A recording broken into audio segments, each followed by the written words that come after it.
Hey, this is Jake Wood, host of the Viva Albertos podcast, as well as a writer for the site. I am so excited to join this community and bring you all top-notch content, as well as being a growing voice in the community. Hi, I'm Heather Simon. I am the site manager at Viva Albertos. I am very excited about the upcoming season with you all, because something that I love about being with Viva Albertos is the amazing people and all the lifelong friends I have made. Hello, everybody. I'm Mike Jones. I write under the pseudonym Skyrick ESQ for Viva Albertos. And my forte with the site is the roster rules. There's almost always a rules reason why moves are made, and I enjoy interacting with the community to help people understand why certain moves are made. Hi, this is Gabe. I'm a writer for Viva Albertos. So I just love presenting my opinions and seeing the feedback from the community, who basically have taught me how to become a more knowledgeable baseball fan, to see what people think of what I have to say, and love to hear what other people say in the comments especially. Hey, my name is Adam Akbani. I've been writing at Viva Albertos for going on almost 2-3 years now, and my favorite part is the whole community, being able to talk baseball with lots of fans, especially in St. Louis. It's always a great time.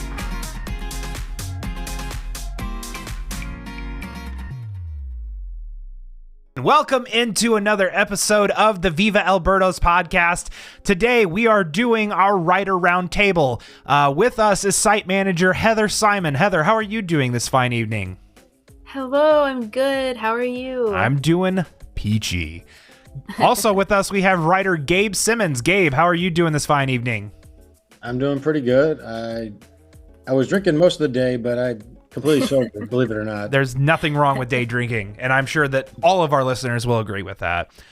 But it's the best kind. We're not here to talk about alcohol. We're here to talk about ball. And so we're going to talk some Cardinals topics today. This past week, the Cardinals and baseball in general came across a couple different milestones in the offseason. One was the protection for Rule 5, so you had to get your 40-man rosters in check. The Cardinals added 4 players to their 40-man roster. They added Tink Hence, they added TK Roby, they added Matt Swanson, who is a relief pitcher, and they also added outfielder Matt Koperniak. Gabe, was there any, aside from Tink Hence, that the additions that kind of stood out to you as someone you're intrigued to see maybe coming into spring training if they could compete for a spot? I was kind of surprised, to be honest, that they protected Matt Koperniak.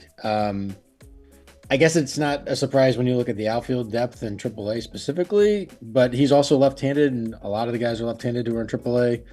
And he's 26 or 20. What is he? 27 next year? I believe so. 27 next year. Yeah. And there's a lot of stories of 26-year-olds who break out, quote unquote, and then they don't really end up anything in the major leagues. So I was a little surprised by that, and not protecting Ian Bedell. That's just the Mizzou speaking to me, though, honestly, because he was a Mizzou guy, still is a Mizzou guy, but but his stats in AAA are nothing really that good. So I'm guessing they're just banking on him like they did last year, that he just won't be selected in the Rule 5, because his numbers in AAA are actually really bad. Bedell specifically is kind of getting to that point where it's either you're going to take a step forward or they're probably just going to release him. So I fully understood why they didn't add him to the 40-man. Even if they had added him to the 40-man, that would have felt more like a guy that was just kind of a placeholder for a DFA if they added someone else. So I guess he doesn't have like the 1 or 2 pitches that maybe they think can be in the bullpen, right? Because otherwise, if some team out there is like, he's got a great breaking ball and fastball that pair well together, that could really play in the bullpen. Because not all the time when the guy's got bad stats in AAA, especially if there's a starter in AAA, is it the matter where you're like, oh, they're going to be bad in the major leagues, right? Like sometimes you see a starter in AAA, you see what their specific pitches are. Like those, maybe if I specialize in these 2 pitches, they could play as in the bullpen. And I guess the Cardinals don't feel that way. That was the only surprise, is that Koperniak was selected and Bedell was not. Otherwise, I think everything pretty much went as expected. And who got DFA'd to make room for somebody? So Adam Kloffenstein was non-tendered in the next kind of date that we had made it to was the non-tender deadline. So sorry, I skipped a step. Yeah, you're good. And then for that was all players on the 40-man roster were required to have, or that were eligible for a new contract, had to have a new contract extended to them. Adam Kloffenstein just so happened that the Cardinals did not value him at a major league minimum rate, and so they allowed him to reach free agency, and all other players were tendered contracts. By the way, I was referring, I think, to Drew Ram. Oh, correct. Yes, Drew Ram was DFA'd. You're right. Who I think stays in the Cardinal system if nobody came up. And he wasn't. I think it's been enough days where he's not selected. He's coming off of major shoulder surgery, I believe it was, and so he didn't really pitch in 2024. Yeah, so nobody was going to claim him anyway, and so he just kind of stays at AAA, and we'll have the chance to work back from it. Him and Packy Naughton both, you kind of think of them as very synonymous in their stuff and their style, and so both guys I like Packy Naughton way more than is reasonable. I just want to set this. No, yeah. I mean, he's kind of one of those Cardinals devil magic lore guys that come out of nowhere and actually perform decently in a role that you didn't expect. And so for Packy Naughton, for sure, we're rooting, and not for nothing. I mean, maybe it's the fallacy where you want to get something for nothing, the same way that people keep talking about wanting to try Matthew Liberatore in the rotation again just because they can't get past the traded for Randy Arozarena thing, and they're trying to make good on that. For fans like that, I think we should just take a step back, take a breath, and recognize that he did really well in the bullpen. He should stay in the bullpen. He should just continue down that Andrew Miller arc. I'm not necessarily saying that he's going to become Andrew Miller, and I've tried to make that clear. But if you look at the way that their careers, that the arc of their careers go, they're starting to become very similar. And if Matthew Liberatore becomes Andrew Miller, I think a lot of Cardinals fans would take that. Yeah, especially with that 1 year where he dominated in the playoffs. Yeah, I was going to say he had a stint with the Cardinals, if I'm not mistaken, right? Yeah. And it wasn't like that good. Well, he was 37 years old, and by that time, his right, it was near the end. He was literally I'm trying to remember. My opinion of him is not been soured. That's too dramatic. But I'm like that. My lasting impression of him with the Cardinals was not what he was. Right. Which of course that's a high bar to clear. That's part of the frustration that I think that comes to Cardinal fans is like getting pitchers who are old and past their prime. And the thing with Andrew Miller was whenever he was here in St. Louis was he really only had one pitch. All he had was his slider. Like the velocity on his fastball was diminished and it was just getting crushed. And so he could really only come in for 1 to 2 batters at a time and just, flip that slider up there over and over and over again and just try to get, swing and miss or a strikeout really fast. And that was kind of limited to what he was as opposed to what he was in 2016 with Cleveland whenever he was an actual monster on the mound and like nobody could touch him. True. Yeah.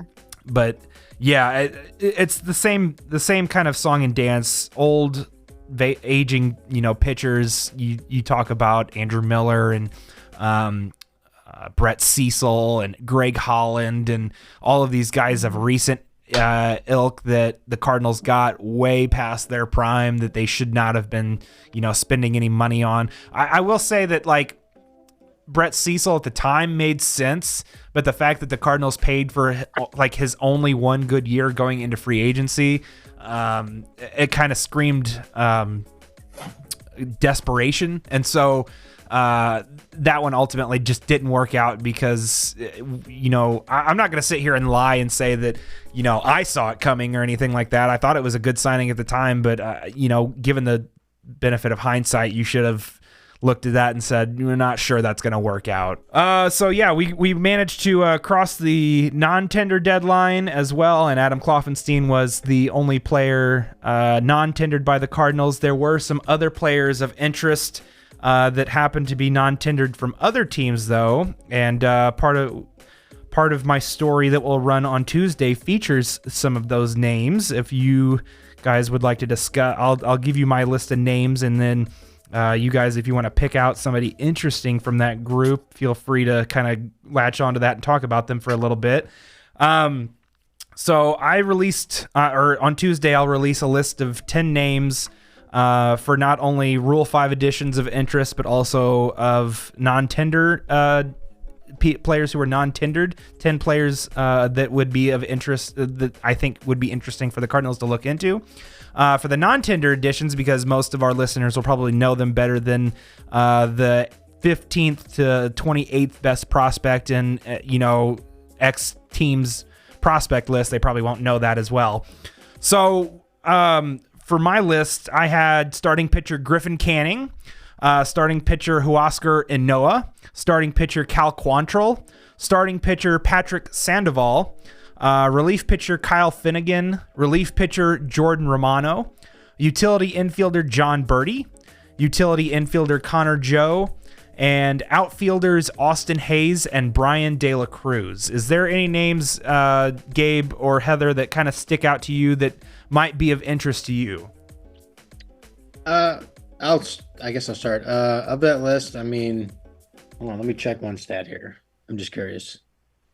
Probably Austin Hayes, just because of being able to both bat right-handed and crush lefties, and that's kind of not like that's pretty much the main weakness of the Cardinals offense, I would say, where they have Nootbaar left-handed and Ciani left-handed, and then they have Walker, but he carries his own risk. They don't really have a guy who you feel confident can really hit lefties. The only weakness that I would say with Hayes would probably be that he's pretty clearly a corner outfielder and can't play center field, and I would like a platoon partner with Ciani. I'm comfortable with Nootbaar facing lefties, and obviously I'm comfortable with Walker facing lefties, but definitely not Ciani facing lefties. I guess worst case scenario, you could put Hayes in left field and Nootbaar in center, but not ideal in my opinion. So yeah, Austin Hayes of that group, clearly, I think they need a right-handed outfielder, even if you don't necessarily, maybe even to trade him at the deadline, because he might have value at the deadline. Sure. Heather, is there a name in there that was of particular interest to you?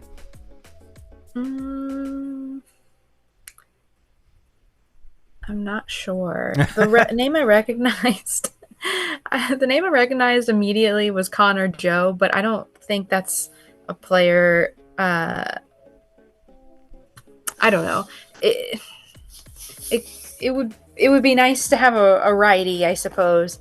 But I was looking at his numbers, and they were not as good as I thought they were. Not offensively or defensively. I thought, I think maybe he's good defensively, but they weren't as good as I thought they were going to be. So then I was starting to look at Brian De La Cruz. His numbers are going to be worse than Connor Joseph's. Yeah, but I don't think they're any better either. So I don't know. So they were a lot better when he was with Miami, and whenever he was acquired by Pittsburgh and came over, he kind of just fell off a cliff. And these are all non-tendered players. Yes, I was just saying these are non-tender guys, so their numbers are probably not going to be great. Right. So this is kind of this is all these are buy low options for the most part. Yeah. Yeah. These are all lottery tickets, yes, so to speak. Pretty much, yeah. So yeah, if you find someone, what I would like is someone fast. Who John of these Birdie. Guys are? Yeah, let's see. Yeah, John Birdie. Fast. Who of these guys are fast? Yes. Because that's what I think. And I was actually surprised. Not that this team is missing so much, but there's not now that there's no Harrison Bader. I was like, what is his name? There's no Harrison Bader on the team. No Peter Borges, no even Tyler O'Neill was fast. There's not really a lot of speed. There's some guys that aren't slow necessarily. I think Nootbaar can get around the bases a little bit, but it would be nice to have someone that you could, that would play some solid defense, and maybe you put them in as a pinch runner and they can make a catcher nervous in the end of games.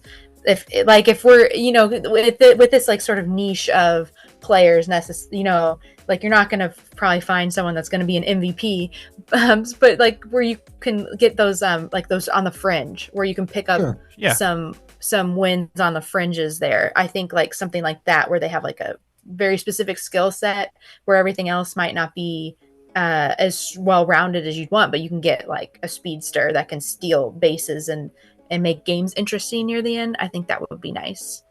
Yeah. So I'll go with that. So I'll say Birdie did steal 41 bases literally 2 years ago. Yeah. And all right, I'll take that. Yeah, I'm looking them up now. Gabe, this I'm is something not prepared. I'm not prepared. That I found was interesting when I was doing my research, Gabe. Would you be surprised to find out in 2023, whenever he did play in 130, John Birdie speaking of, when he played in 130 games for the Miami Marlins, would you be surprised to find out he had an 805 OPS against left-handed pitching? I'm kind of, yeah. Yeah, because he's been a pretty light. He's light, but I was surprised how starkly like he was able to handle the platoon splits and handle left-handed pitching. So that's why I included him in that list, because not only does he have the positional versatility, he can play literally anywhere except for like catcher and first base, but he also has the speed element like Heather was talking about. I think that's something that would, where I'm looking at for whenever I mentioned John Birdie and Connor Joe, I'm kind of looking at Matt Carpenter's spot. I know recently whenever we talked about how we'd be okay with Matt Carpenter coming back. I still would be, but let's, assume that maybe the Cardinals want to, maybe take a small step up from that spot and just kind of, thank you, Matt Carpenter, for what you did, and kind of let him, pursue other opportunities.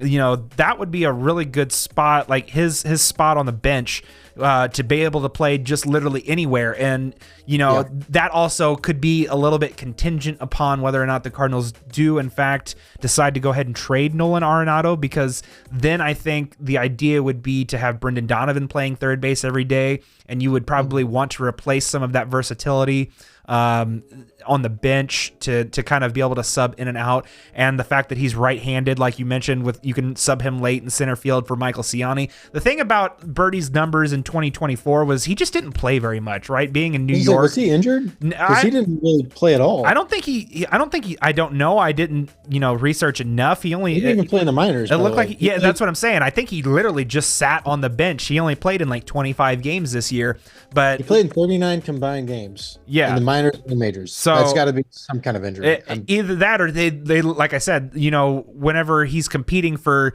you go around the infield with Jazz Chisholm, Anthony Volpe, and Gleyber Torres, and then you also have Oswaldo Cabrera, who's probably ahead of him, and in the outfield you have Judge Soto and Verdugo and Grisham ahead of him. I mean, it'd be pretty hard for me to justify. He was hurt. He was injured. Okay. Yeah. I'm looking at April 13th. He placed him for a left groin strain, and then he went on rehab assignment, activated in May, and then went back to the injured list on May 25th and got put on the 60-day on June 12th. So yeah, he was injured for the majority of 2024. Well, that would still be a good buy low candidate, and it'd be a 1-year deal, because he's 5 years of what's the word? He's been in the league 5 years. Yes, he's got 5 years of league experience. So that's kind of where that was. A super interesting name. Well, I found them all to be the most interesting, of course, and that's why I added them to my list.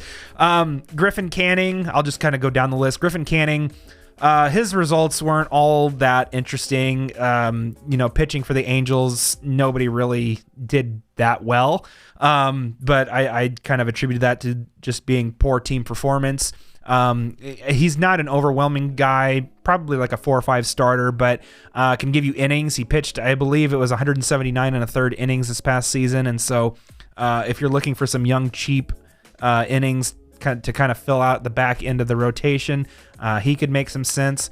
Huascar Ynoa, who, if you go back to 2022 or 2021, I believe, was super electric in the 91 innings that he did pitch. He has a super big fastball, and if you look at Baseball Savant, it put him, or his fastball at that time, in the 95th percentile. And so with him, the idea would be either maybe be like an opener or potentially a transition to the bullpen and allow that big fastball to really play up, and fastball slider kind of guy, plays well out of the bullpen. Cal Quantrill pitched for the Rockies last season between 2021 and 2022. He was actually, I believe in 2021 even, he received some Cy Young votes. But he kind of not necessarily fell off a cliff, but like he took a step backwards. And Cleveland, being Cleveland, whenever he started to earn real money through arbitration, they went ahead and non-tendered him, and Colorado picked him up this year. But once again, looking at Savant data, Cal Quantrill's splitter is a true outlier pitch. It's 99th percentile splitter. It doesn't necessarily get or generate the swings and misses that you would expect from a 99th percentile pitch, but it does induce a significant amount of weak contact, and so there could be some interest in that profile.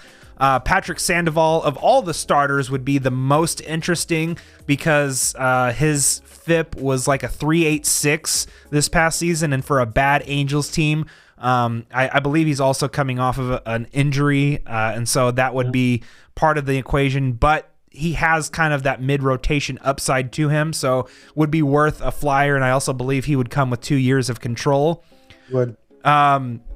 Looking at Kyle Finnegan and Jordan Romano as 1 year stopgap options. So a lot of the talk this offseason has been about Ryan Helsley and whether or not the Cardinals should trade him. If they do go ahead and trade him and get valuable assets back, you look at Kyle Finnegan and Jordan Romano as potentially guys who would get roughly the same, between $7 to $10-ish million range, I believe, is about what they would get paid. And then the strategy behind that would be is if they perform well, which, I mean, Romano coming off of injury, but had 2 all-star seasons, previously, and Finnegan, same thing, I believe was an all-star this past season, but they both have, fairly significant track records of success.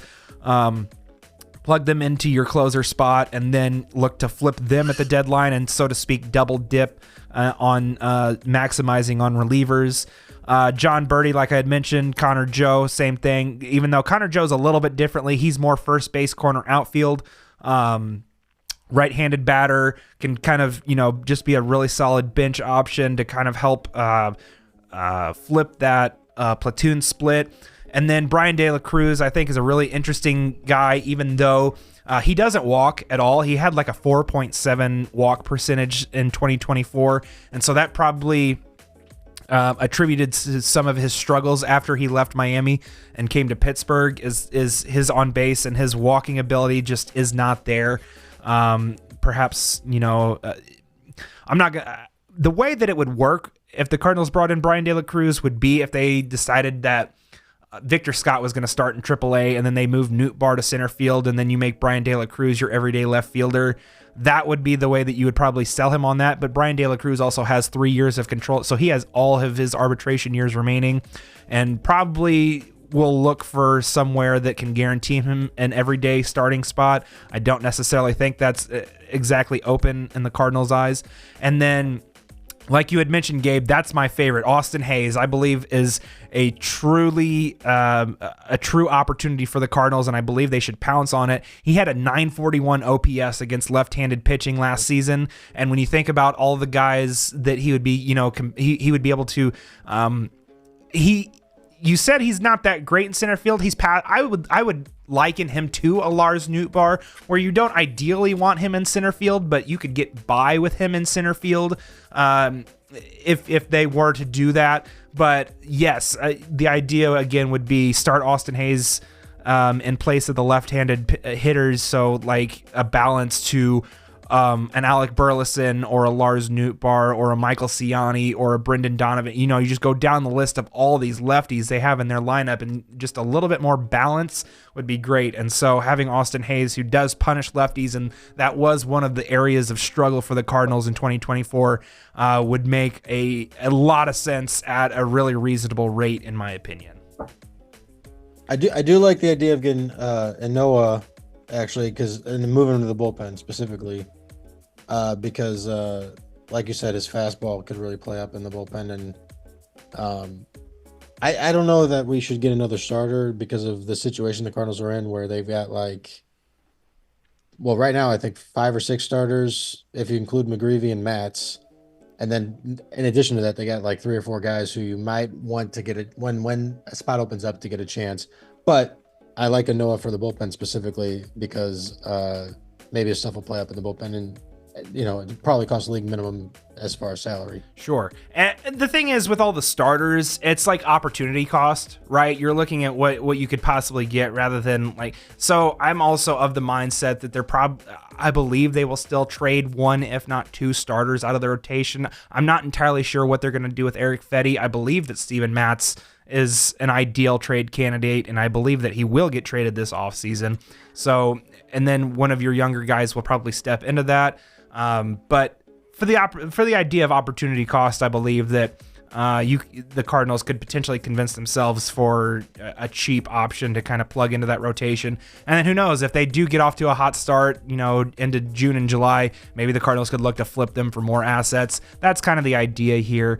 Not necessarily building blocks. Does it hold back some of their young pitchers? Potentially, but does a Sem Robersa or a Quinn Matthews or a Tinkins or a TK Roby, do they come into spring training ready to go? Not necessarily. And so you kind of would give those young guys, another 3 to 4 months to kind of get more innings and more, polish on themselves, on their arm and their ability a little bit more, so that they are ready once, maybe the deadline comes around, and then the Cardinals go a little bit more full youth movement at that point too. Sure. So I'm not as convinced that Matz or Fede are getting traded. So maybe if guys start getting traded, I'm more supportive of getting a starter. I'll say that. Right.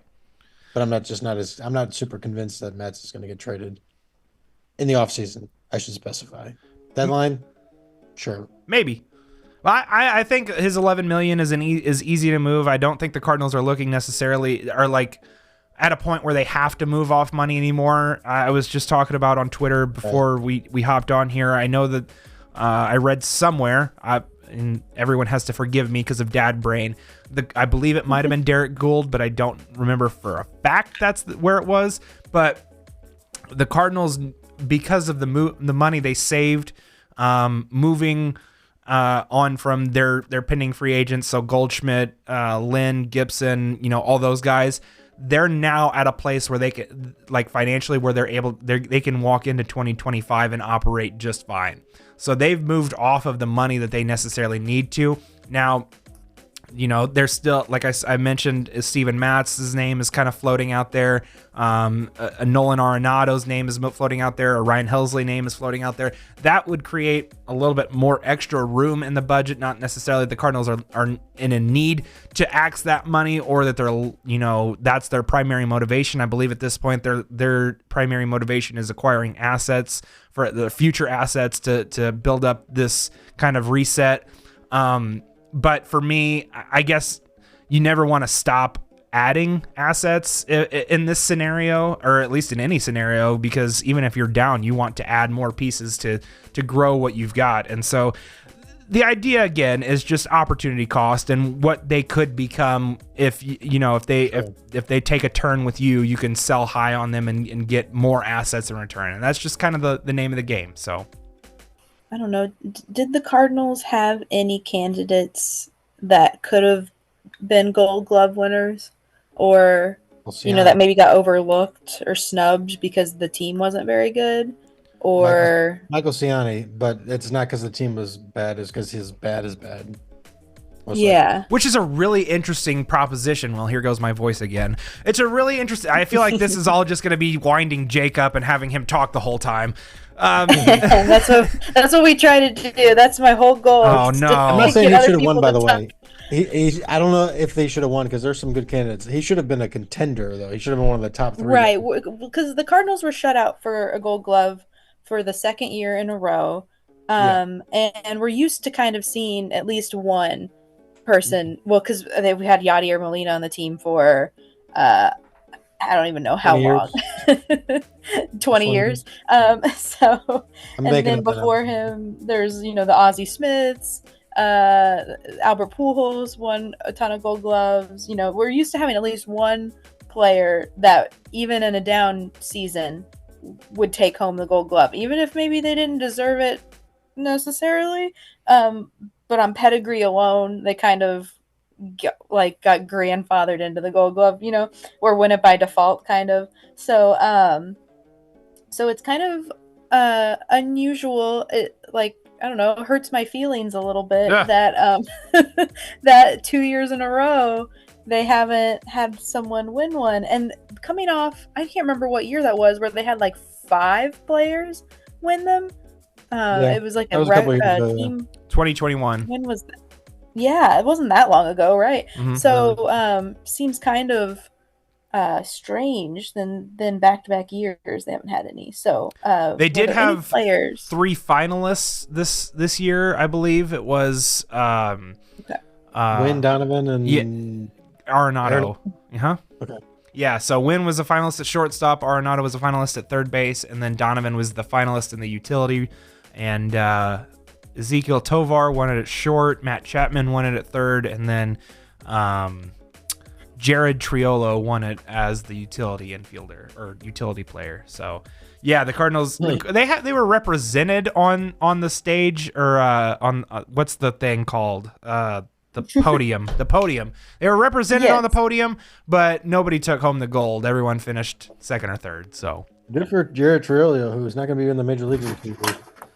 You think so? I mean, this bad is really bad. But if he won a gold glove, I mean, I guess he does have some value, but his bat is he batted .216 and had 9 homers and almost 500 plate appearances and had a .296 on. I mean, again, I don't know. Who knows? He's not young either. Yeah, well, no. I was just making a joke, though, honestly. Yeah. Good for him. He got a gold glove while he was still, Yeah. could. All right, so, I mean, I agree with you. Good for Jared Triolo, but I would be surprised. I mean, I would wait at least until he reaches that third year of eligibility so Bob Nutting can cut him to save some money because, that's why MLB owners get into baseball is to save money, right? Yeah. Yeah. But it is kind of weird that of all the candidates for Gold Glove, I'm only beefed about Ciani not even being a contender because okay, when it depends on what stat you use for him because he wasn't that great by outs above average on Statcast, but he was good by DRS. And then Donovan, I mean, his numbers are never particularly impressive. It's just the fact that he plays a bunch of positions. Mm-hmm. And Arenado's numbers are clearly down from what they have been in the past. So I don't really have a beef with any of those guys not winning, personally, especially since Donovan's won before. I just think Ciani should have at least, when the names were released, he should have been the top 3. I'm okay with Jacob Young winning, or there's another guy who had really good stats. But the third guy who was nominated, I was like, really? Ciani couldn't, get on the list over this guy?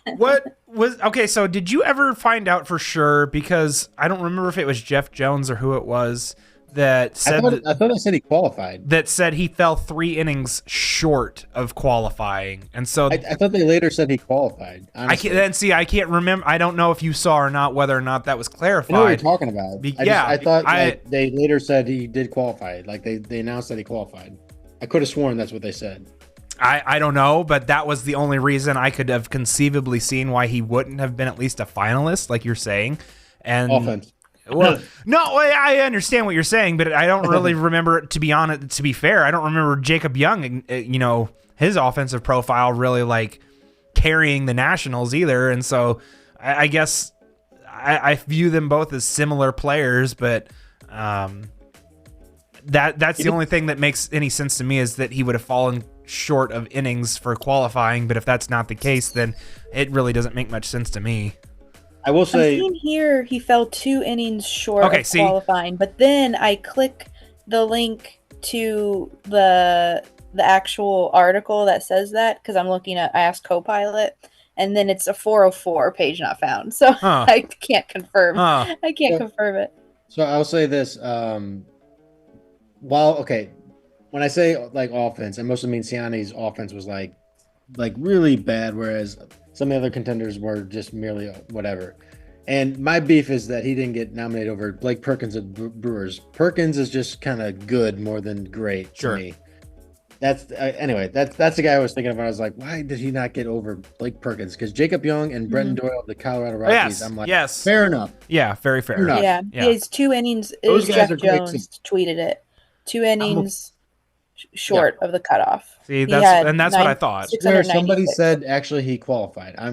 I swear. I don't know who said that though. Well, this has not clarified anything for me because I'm getting the same conflicting reports back and forth that said he didn't. Right. And so, like, I guess we can table it as, if he fell short of innings, that would make more sense than him not qualifying because he wasn't, one of the 3 best defenders at the position. Okay, I found something. Katie Wu, okay, September 13th, correcting previous reporting. Michael Ciani will be eligible for the center field Gold Glove per Rawlings. He qualifies for center field via total defensive innings played, 745 total, 21 in right, 18 in left. So I guess the right and left made him qualify. Okay. I guess you don't need to play all the innings in one position as long as you play 745 innings in the defense. Well, maybe that's why I didn't get it, because everyone was so confused. No, yeah, I know Rawlings is the person that votes, or whatever, it's Rawlings' decision, but. Yeah, and the thing, the unfortunate thing, like to Gabe's point, is the fact that it has somewhat become an offensive award too, as much as it is supposed to be a defensive award. And so, that probably was a mark against Ciani. But it's pretty hard to say that as far as like range and ability to get to baseballs that pretty much nobody else on the planet except for maybe Jacob Young and Brenton Doyle do. That he didn't belong, at least in that top 3. So that's kind of a tough look, but I don't want any Brewers, fans potentially who probably aren't even listening to this podcast, because why would a Brewers fan be listening to a Cardinals podcast? Why are you? Welcome, Brewers fans. Why are you here? Why are you here? But welcome. You hear about Scooter Gennett? We're gonna make Scooter Gennett. That's right. Yeah. Blake Perkins of all people. If we start hating on Jackson Churio, maybe they would be mad at us. But Blake Perkins. That's probably not the line they're drawing in the sand. Yeah. All right. Well, that'll wrap it up for this week's edition of Writer Roundtable. Hopefully next month in December, whenever we do this again at the end of December, right between Christmas and New Year's is probably right around where I'm looking. We'll have, more things to actually be able to talk about. We had the non-tender deadline and the 40-man roster decisions, which, are important, but not quite the juicy topics that, we're all looking forward to talking about, like Juan Soto and the like. And so let's do this really quickly, though, before we wrap it up. Let's do this because it is so cliche, but as we're coming up upon Thanksgiving, let's do one thing that we're thankful for, Cardinals edition. And I'll start with you, Heather. Oh, no. Okay.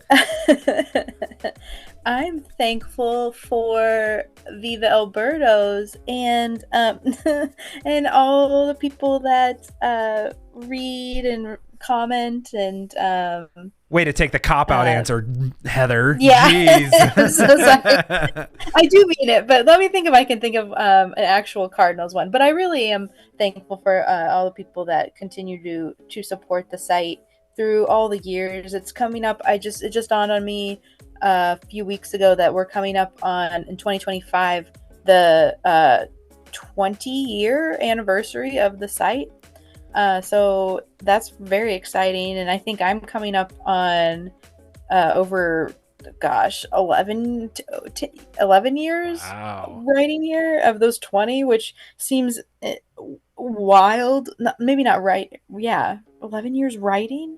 Oh my gosh. So, anyway, that's not very fast, but Cardinals edition, what I'm thankful for,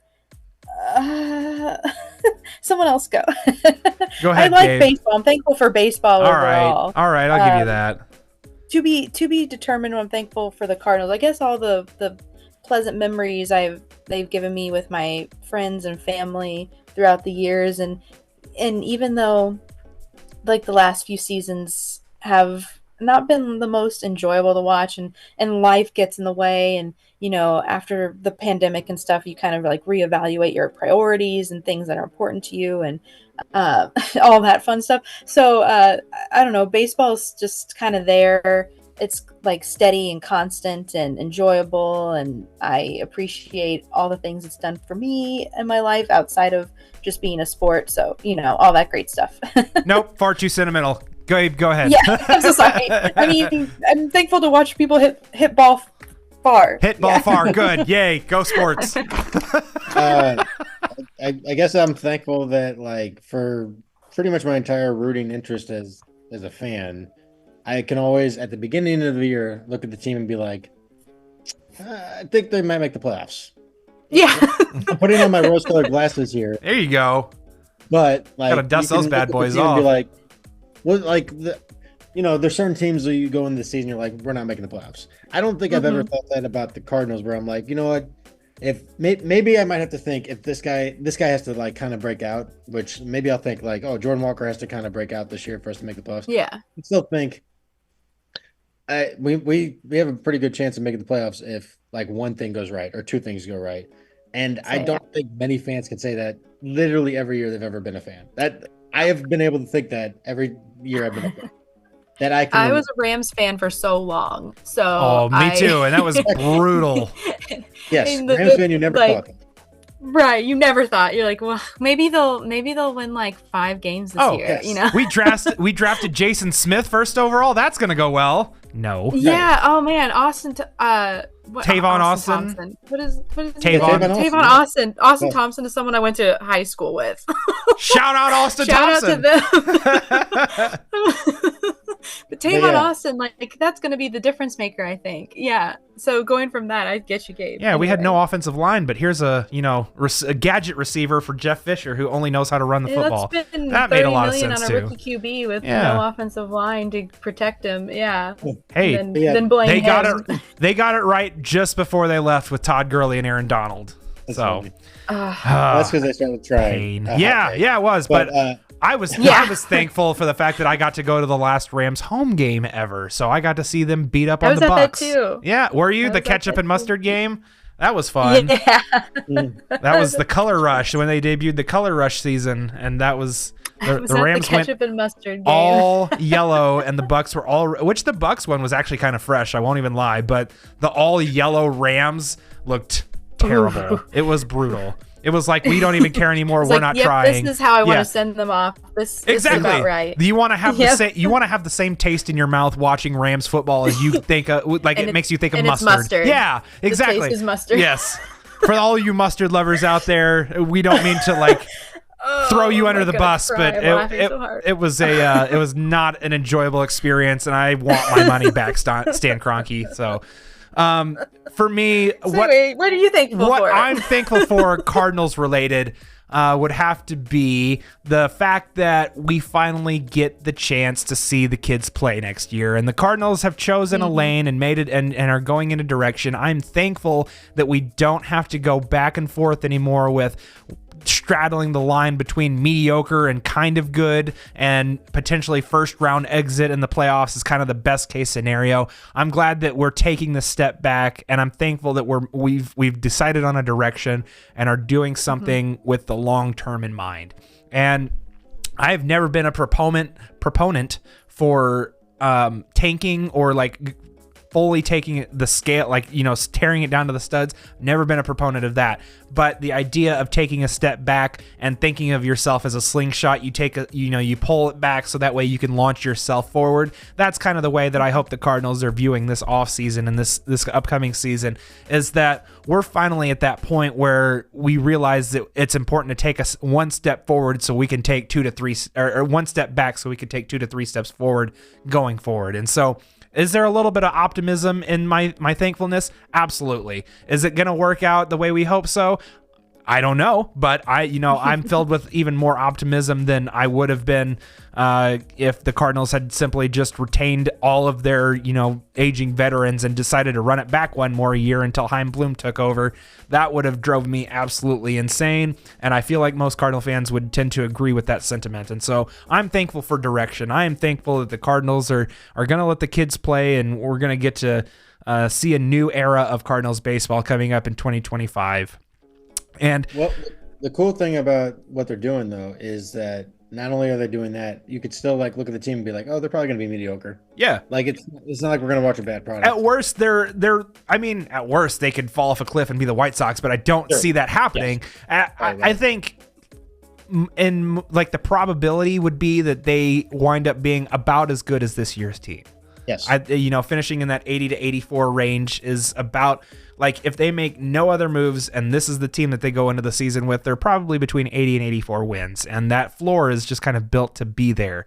Now, I mean, there's no sense in talking about the ceiling if the Cardinals aren't talking about the ceiling. But obviously, if you get rebounds from Walker and Gorman, that changes things dramatically, and you get steps forward from Herrera and Donovan takes a step, and Sajasi establishes himself, and Newt Bar stays healthy for a whole. I mean, like, if you squint, you can see the idea of how this could be a good team. But betting on the 99th percentile of outcomes for every single player usually does not bode well for you to hope is not a strategy, right? And so you need to rely on dudes going into the season. And the Cardinals have a couple, but they don't have enough to necessarily put themselves in that contender position. But if they're able to, just stay right around 500 and that's their like tanking, quote unquote, then, I agree. I think as Cardinal fans, we have it pretty good.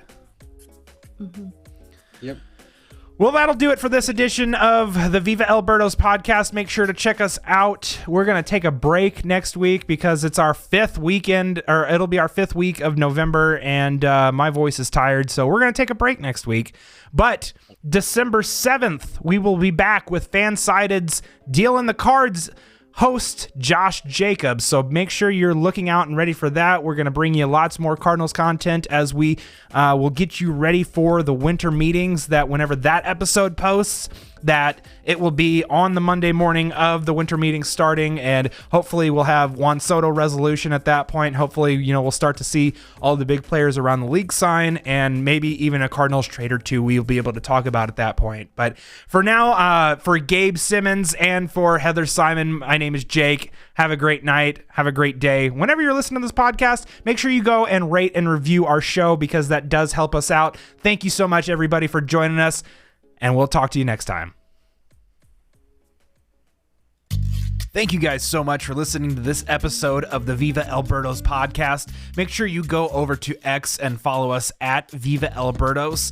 Also, if you're listening to this on Spotify, make sure you hit the follow button and also hit that bell so you can be notified the moment that our episodes are released to the public. So make sure you go and do that, and have a great day. Thanks for listening, and we'll talk to you next week.